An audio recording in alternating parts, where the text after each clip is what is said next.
top stories tonight reveal a world where the concept of legitimacy is under relentless pressure. Whether it's in the voting booth, the national budget, or the corporate board, nations and institutions are being tested on a central question: do your actions match your claims? The answer tonight is often complicated and sometimes deeply concerning. This is the African News Update on Top Accolade News. The headlines: Egypt annuls vote in multiple constituencies. Guinea-Bissau president seeks second term.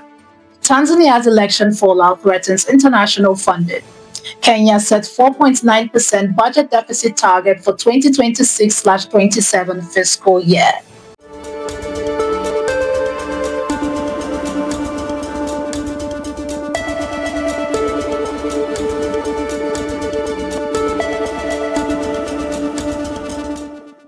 We start in Cairo, where the effort to project transparency is itself now under scrutiny.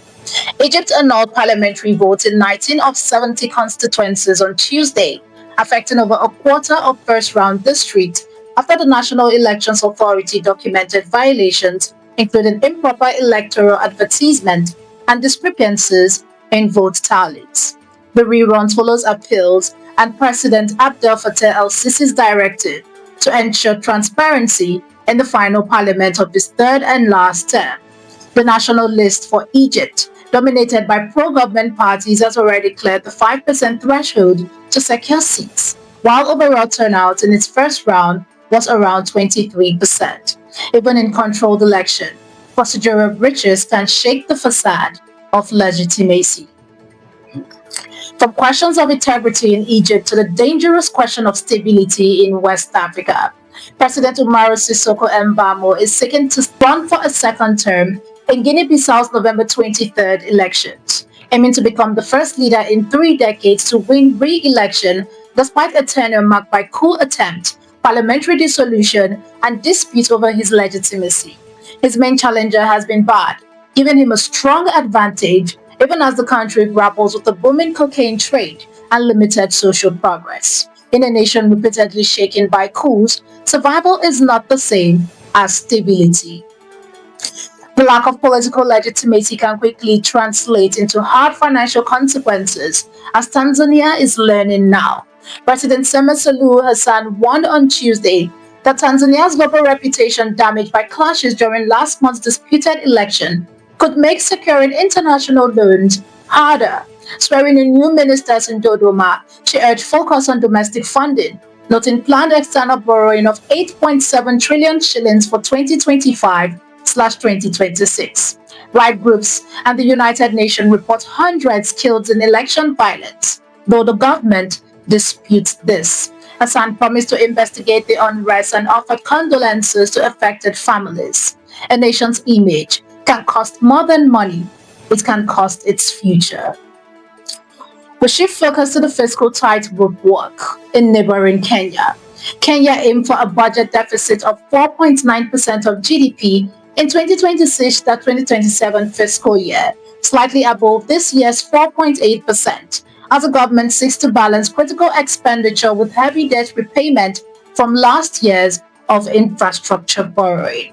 Speaking at a budget preparation event, Finance Ministry Principal Secretary Chris Kipto said the gap will be filled with 241.8 billion shillings in net external financing and 775.8 billion shillings in domestic borrowing. Fiscal discipline is no longer optional. It is the bridge between today's ambition and tomorrow's solvency. You're watching the African News Update on Top Accolade News. Just stay with us. Still to come.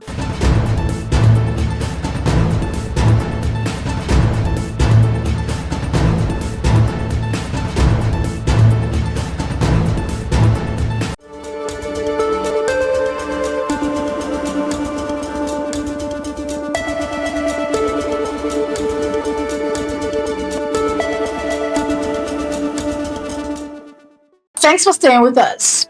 The economic news continues with the red sign of financial de-escalation in Libya, long split by conflict. Libya's 2 rival legislative chambers signed an agreement on Tuesday to implement a unified development program, marking a step towards uniting the country's divided finances after more than a decade without a single budget. The deal, announced by the Central Bank of Libya, aimed to standardize spending channels and allocate funding for development projects, protecting the macroeconomy from potential crisis.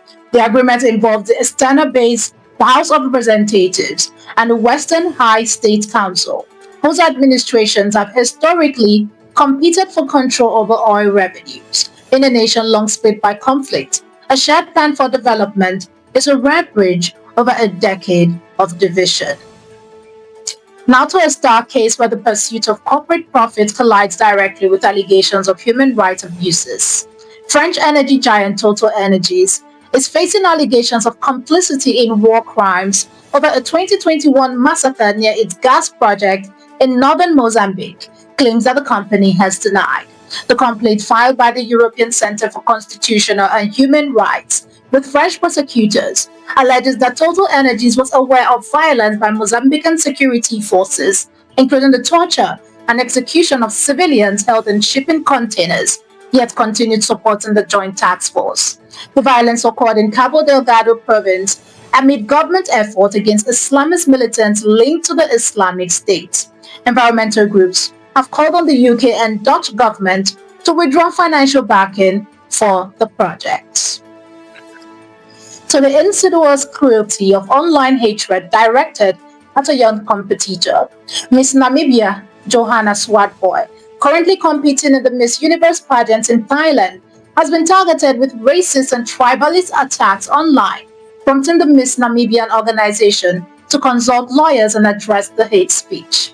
Chief Executive Umbi condemned the cyberbullying and defamation, emphasizing that the majority of Namibians and international supporters back Swartboy, who remains focused on the competition. Minister of Information Emmanuel Theophilus highlighted the broader issues of tribalism in digital spaces, stressing government initiatives to promote unity and safer online interaction. Finally, we end in the powerful story of relentless unified success on the football pitch.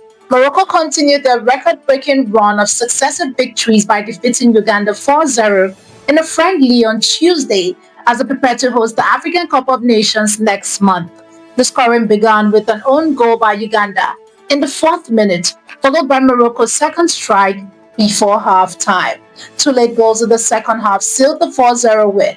Morocco surpassed Spain's previous record of 15 consecutive wins in 2008 to 2009 and will open the Cup of Nations against Comoros in Rabat on December 21st. Morocco's unstoppable streak shows a team not just chasing history, but rewriting it with every goal. From the ballot box to the stadium, the fight for integrity, for unity, and for excellence is the only game that truly matters. I am Ojo Romeo Kocha, and this is the African News Update on Top Accolade News, keeping you connected to the pulse of the continent.